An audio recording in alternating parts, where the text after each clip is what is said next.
हस्तिनगर नाम का एक गांव था। वहाँ कमलेश एक कपड़े के मिल में काम किया करता था। उसकी पत्नी विभा लोगों के घरों में काम करके थोड़े पैसे बचा लिया करती थी और अपने बच्चों को स्कूल में अच्छी शिक्षा दिलाने की पूरी कोशिश करते। कमलेश का बचपन से ही एक सपना था कि बड़े होकर वो खुद व्यापार करे, लेकिन व्यापार करने के लिए उसके पास पैसे नहीं होते थे।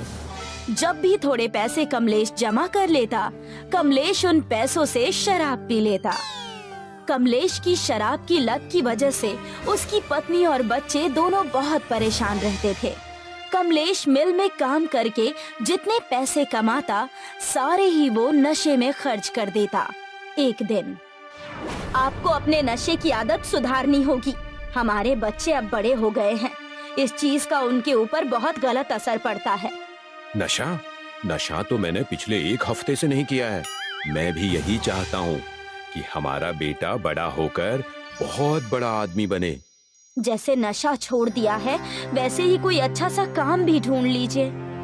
मैंने कपड़े के मिल पर रहकर लोगों से अच्छा व्यवहार बना लिया है।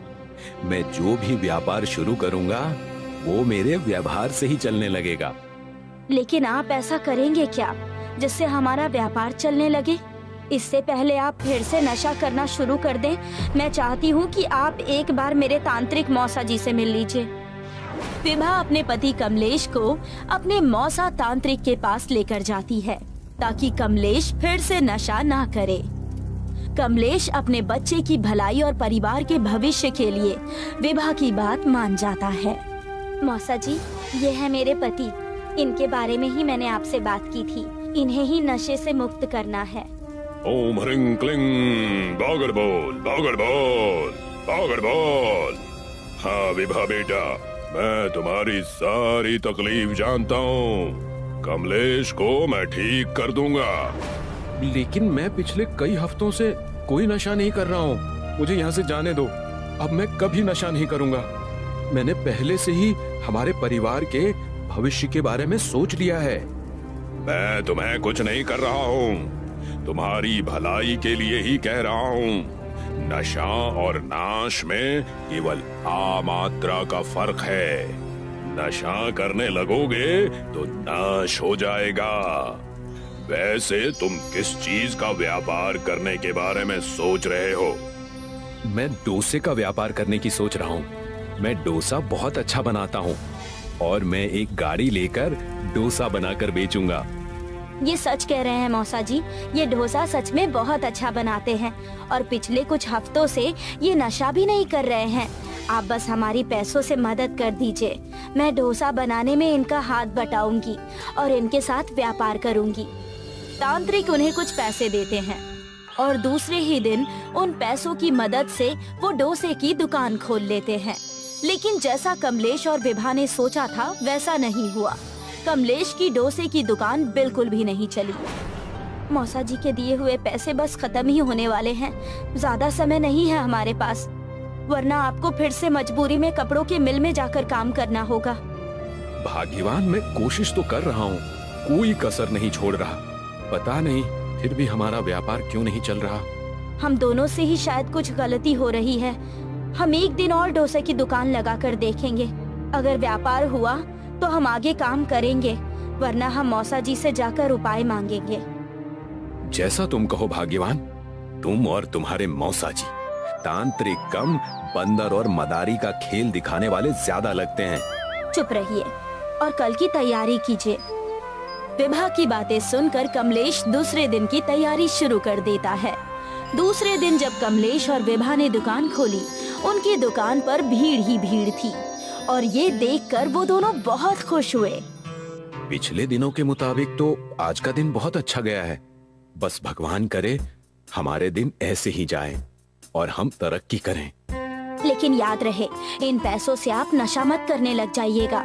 हमें ये पैसे मौसा जी यानी तांत्रिक जी को लौटाना है। कमलेश विभा की बात ना मानकर उन पैसों में से कुछ पैसे निकाल लेता है और रात को चुपके से शराब पीकर घर आकर सो जाता है। अगले दिन जब कमलेश और विभा ने फिर से दुकान खोली तो वहाँ ग्राहक नहीं थे। ग्राहक तो क्या, वहाँ एक आदमी भी नजर नहीं आया। उनके अलावा अन्य डोसे की दुकानों पर बहुत भीड़ थी। ये लोगों को हो क्या गया है? कल की ग्राहकी को देखकर हमने आज ज्यादा डोसा बनाने का सामान लेकर आए। अगर आज हमारी बिक्री नहीं होगी तो हम इन सामान का क्या करेंगे? हमारे अलावा सारे ही दुकानों में भीड़ लगी हुई है और हम यहाँ मच्छर मार रहे हैं। जरूर हमने कोई अनर्थ किया है। इस चीज को हमें मौसा जी को बताना होगा। हमें वहाँ जाने की कोई जरूरत नहीं है। इस चीज से हम निपट लेंगे। पहले तो कमलेश विभा की बात नहीं मानता है, लेकिन जिद करने पर विभा कमलेश को अपने मौसा जी यानी तांत्रिक जी के पास लेकर जाती है। तांत्रिक के पास जाते ही कमलेश समझ जाता है कि वहाँ कुछ होने वाला है। ओम ह्रीं क्लीं, ओम ह्रीं क्लीं, बागर बोल। मैं सब जानता हूँ तुम दोनों यहाँ क्यों आए हो। विभा, तुम अपनी परेशानी अपने साथ लेकर आई हो। मैं परेशानी साथ लेकर आई हूँ? मैं कुछ समझी नहीं। तांत्रिक की बात सुनकर कमलेश मुंह छुपाने लगा। बागर बोल, मुंह मत छुपाओ और खुद सामने से आकर अपनी गलती स्वीकार करो, वरना तुम ऐसे ही मुंह छिपाते फिरोगे। अब खुद ही आगे आओ और अपनी गलती मान लो। इन्होंने ऐसा क्या कर दिया? आप मुझे बताइए। इनकी तो खैर नहीं, मैं इन्हें देख लूंगी। अगर तुमने पहले ही ध्यान दिया होता तो ये नौबत ही नहीं आती। मैंने तो ऐसा कुछ भी नहीं किया। मेरी कहीं भी कोई गलती नहीं है। बागर बोल, मैंने तुमसे पहले ही कहा था कि नशा मत करो, छोड़ दो नशा करना, लेकिन तुम माने नहीं। तुमने जिस भी दिन नशा किया है, शराब को हाथ लगाया है, उस दिन तुम्हारा व्यापार नहीं चला है। कमलेश की पोल खुल जाने पर वो खुद सामने आ गया और कहने लगा, मौसा जी, मुझे माफ कर दीजिए। मैं अब ऐसी गलती नहीं करूंगा। प्लीज मुझे माफ कर दीजिए। मैंने अनजाने में गलती कर दी। लेकिन आपने ऐसा क्या किया? विभा और तांत्रिक के डर से कमलेश उन्हें सारी सच्चाई बता देता है। मैं हर रात घर से पैसे चुराकर शराब का नशा करता था और जिस भी दिन हमारा व्यापार अच्छा चला, मैंने उस दिन भी नशा किया था पैसे चुराकर। मुझे माफ कर दो। मैं ऐसी गलती दोबारा नहीं करूंगा। कमलेश के माफी मांगते ही तांत्रिक ने कहा, बागर बोल, माफी तुम्हें एक ही शर्त पर मिलेगी। आगे से अगर तुम व्यापार बहुत अच्छे और ईमानदारी से करोगे तो तुम्हारी सारी मनोकामनाएं पूरी होंगी। मैं सारी शर्तें मंजूर करता हूँ और मैं आगे से मेहनत भी पूरी करूंगा। ये लो मेरी तरफ से मैगी। अब से तुम डोसा नहीं, मैगी डोसा बनाकर बेचोगे। तुम्हारी पत्नी मैगी बहुत अच्छा बनाती है और तुम डोसा, इसीलिए दोनों को मिलाकर मैगी डोसा बेचो। तुम दिन दूनी रात चौगुनी तरक्की करोगे। बागर बोल। विभा ने वो मैगी तांत्रिक से ले ली और अगले ही दिन कमलेश और विभा ने मैगी डोसा बनाना शुरू कर दिया। उस दिन से मैगी डोसा के नाम पर कमलेश की दुकान चलने लगी।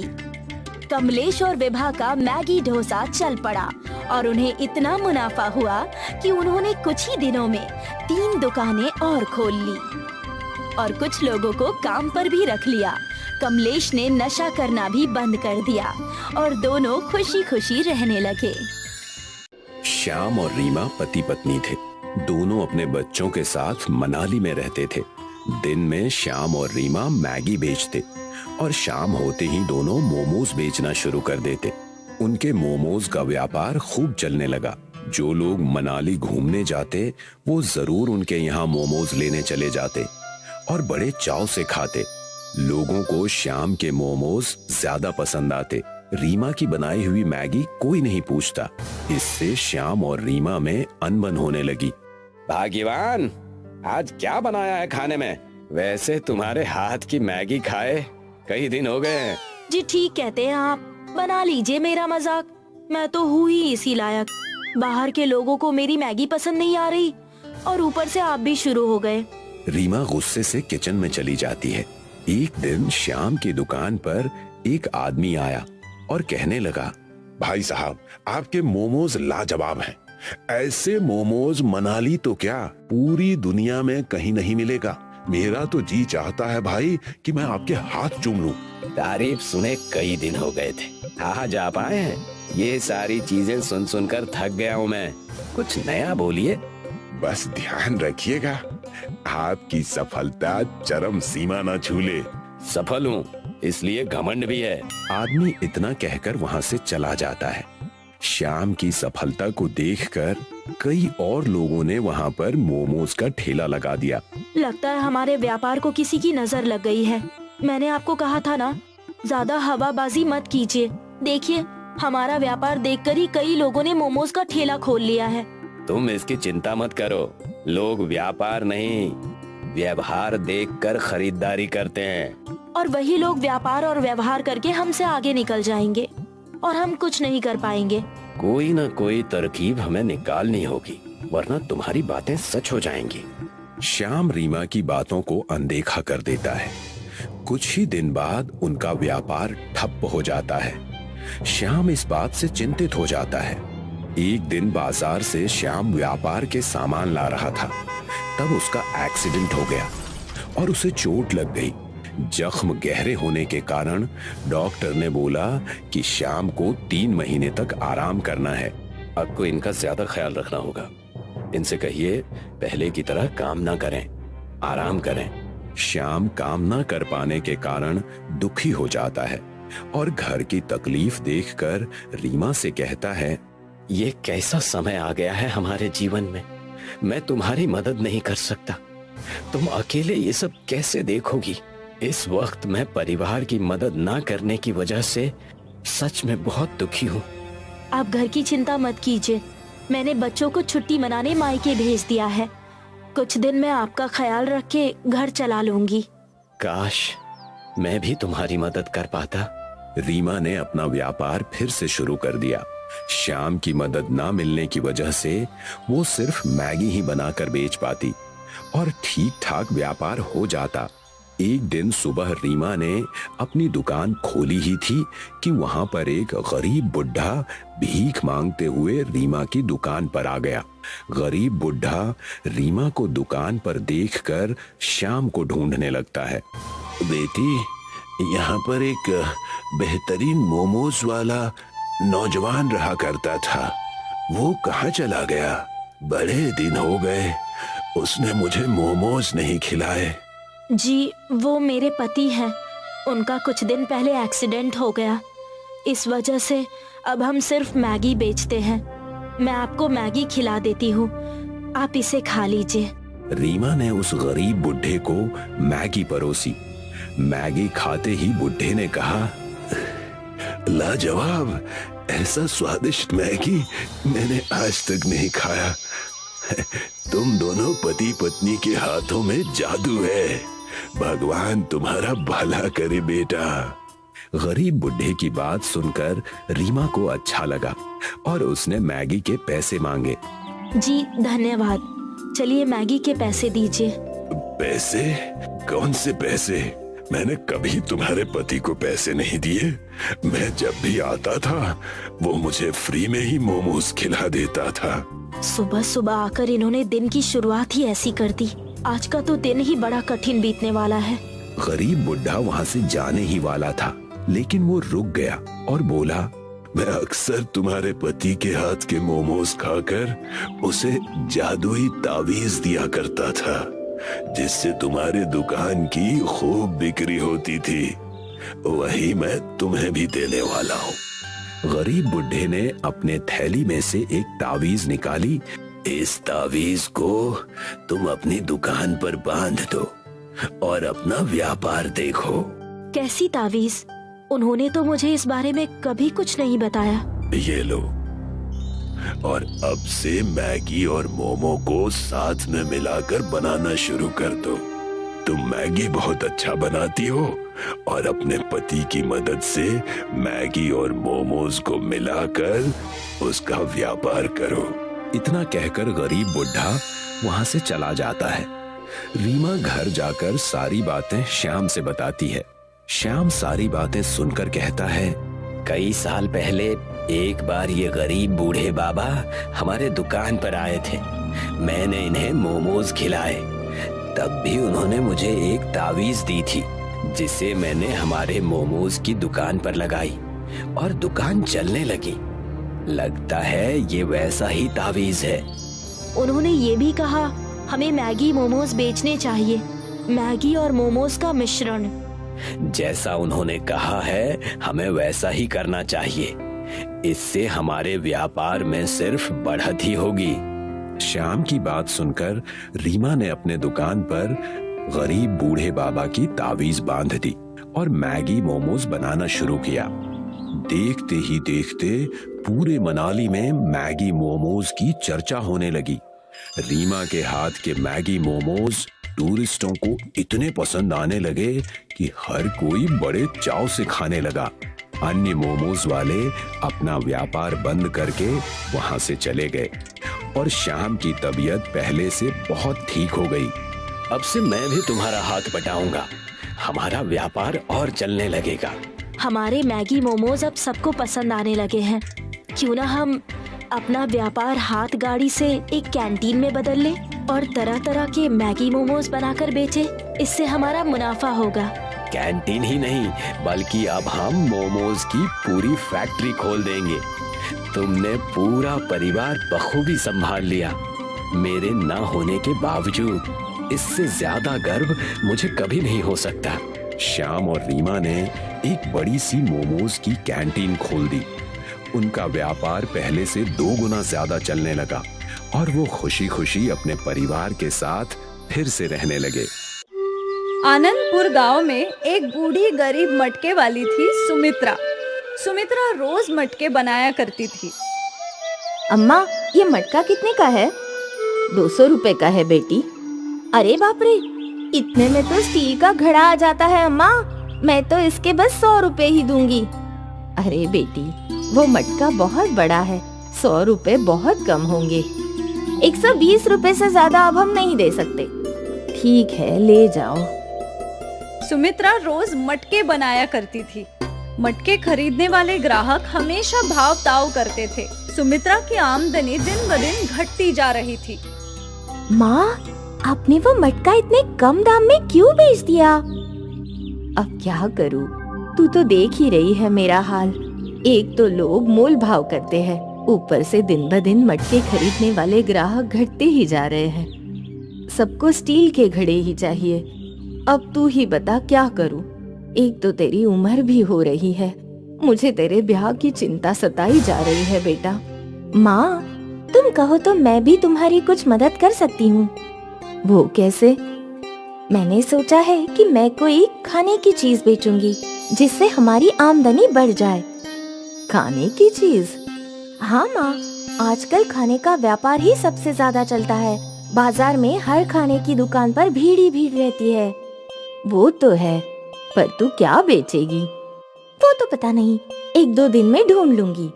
ठीक है, मुझे तेरे काम करने पे कोई एतराज नहीं। ये सुनकर अंजू बहुत खुश थी। शाम को वो बाजार गई और यहाँ वहाँ देखने लगी। चाट, समोसा, भेल, चाइनीज भेल, ये सब तो है इस बाजार में। मुझे इसके अलावा कुछ सोचना होगा, जो सस्ता भी हो और लोगों को पसंद भी हो। अंजू आगे बढ़ी तो उसने एक दुकान पर मैगी नूडल्स के पैकेट देखे। हाँ, मैगी। सबको मैगी पसंद है और ये सस्ता भी है और जल्दी बन भी जाता है। मैं मैगी ही बेचूंगी। अंजू ने घर लौटकर माँ को बताया। माँ, मैं मैगी बेचूंगी। पर क्या लोग मैगी खरीदेंगे? हाँ माँ, जब हम शहर गए थे तो मैंने वहाँ देखा था मैगी के ठेले पे कितनी भीड़ लगी रहती थी। मैं भी मैगी बेचूंगी। हो सकता है हमारे ठेले पर भी भीड़ लगे। ठीक है, कोशिश करने में क्या है। ऊपर से मैगी के ठेले में कुछ ज्यादा खर्चा भी नहीं है।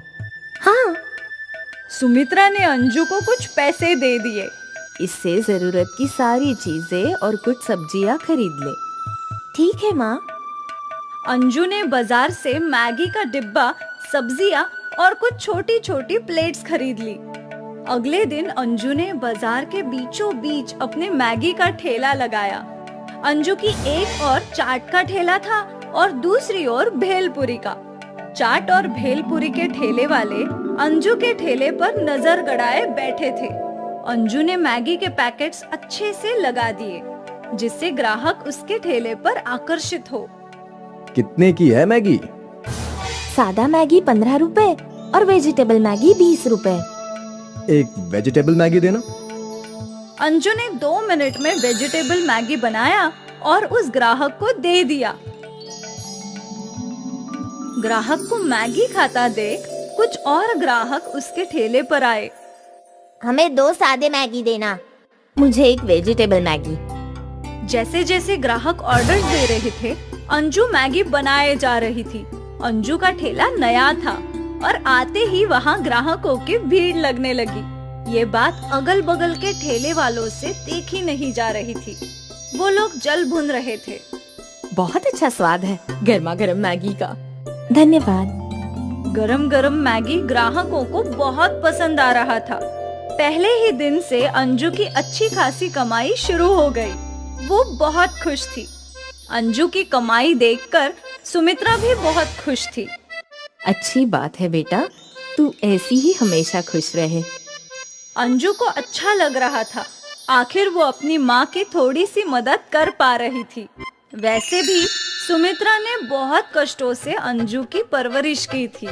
अगले कई दिनों तक अंजू का मैगी का ठेला अच्छा चल रहा था। ग्राहकों की भीड़ अक्सर वहाँ जमी रहती और अंजू की कमाई भी अच्छी हो रही थी। पड़ोसी ठेले वाले परेशान थे। एक दिन की बात है, अंजू ने ठेला लगाना शुरू किया। दत्त, मैं तो घर से चम्मच लाना ही भूल गई। अभी लेकर आती हूँ। अंजू घर की ओर दौड़ पड़ी और यहाँ मौका देखकर उस पड़ोसी ठेले वालों ने उसके बर्तन चुरा लिए, उसकी कढ़ाई और प्लेट्स वगैरह। अब इन चीजों के बगैर कैसे मैगी बनाओगी? हाँ, हम भी देखेंगे। जब अंजू लौटी तो उसका सामान गायब था। आपने मेरी कढ़ाई और बर्तन देखे क्या? हमने नहीं देखा। आपने? हमारे पास समय ही नहीं है किसी और को देखने का। अब अंजू परेशान हो गई। वो घर की ओर वापस दौड़ पड़ी। क्या हुआ? अंजू ने सुमित्रा को चोरी की बात बताई। अब नई कढ़ाई और प्लेट्स खरीदने में वापस पैसे जाएंगे। तभी सुमित्रा का ध्यान मिट्टी की हंडी और छोटे छोटे मटकियों पर पड़ा। पर फिलहाल के लिए तू ये इस्तेमाल कर सकती है। मटकी की हंडी में मैगी बना और इन छोटी मटकियों में ग्राहकों को दे। पर माँ, आज के लिए ये कर ले, कल देखते हैं। ठीक है। अंजू ने वो मिट्टी की हंडी और छोटी मटकियाँ उठाई और वापस ठेले पर लौट आई और उसने अपना ठेला अच्छे से सजा दिया। इस बार उसके ठेले में कढ़ाई के बदले मटकियाँ। आज ये क्या नया है? अंजू को समझ नहीं आ रहा था कि वो क्या बोले। मटका मैगी? मटका मैगी? ये कुछ अलग है। मुझे एक वेजिटेबल वाला दो। अंजू ने मिट्टी की हंडी में मैगी बनाई और छोटी मटकी में ग्राहक को परोसा। उस ग्राहक ने वो मैगी चखी। वाह, ये तो कमाल है, पहले से भी अच्छा। कई और ग्राहकों ने मटका मैगी की ऑर्डर की। अंजू सभी को मटका मैगी खिलाने लगी। ये तो कमाल है, बेमिसाल। ऐसी मैगी हमने कभी नहीं खाई। ग्राहकों को मटका मैगी बहुत ही ज्यादा पसंद आई थी। कल से हम यही मैगी खाएंगे। जी बिल्कुल। अंजू समझ गई थी कि मटका मैगी ही उसकी आमदनी बढ़ा सकती है। उसके पड़ोसी ठेले वाले और परेशान हो गए। उन दोनों ने क्या चाहा था और क्या हुआ। अगले दिन अंजू का ठेला खुलने से पहले ही वहाँ ग्राहक खड़े थे। अंजू ने आते ही काम शुरू कर दिया। अब वो धड़ाधड़ मटका मैगी बनाते जाती और ग्राहकों को परोसती जाती। ग्राहक भी बहुत खुश थे। अंजू की आमदनी कई गुना बढ़ गई थी। कुछ ही दिनों में सुमित्रा भी अंजू के साथ मैगी के ठेले पर काम करने लगी। दोनों माँ बेटी मिलकर दिन के हजारों रुपए कमाया करते थे। अब सुमित्रा को अंजू की शादी की चिंता नहीं थी।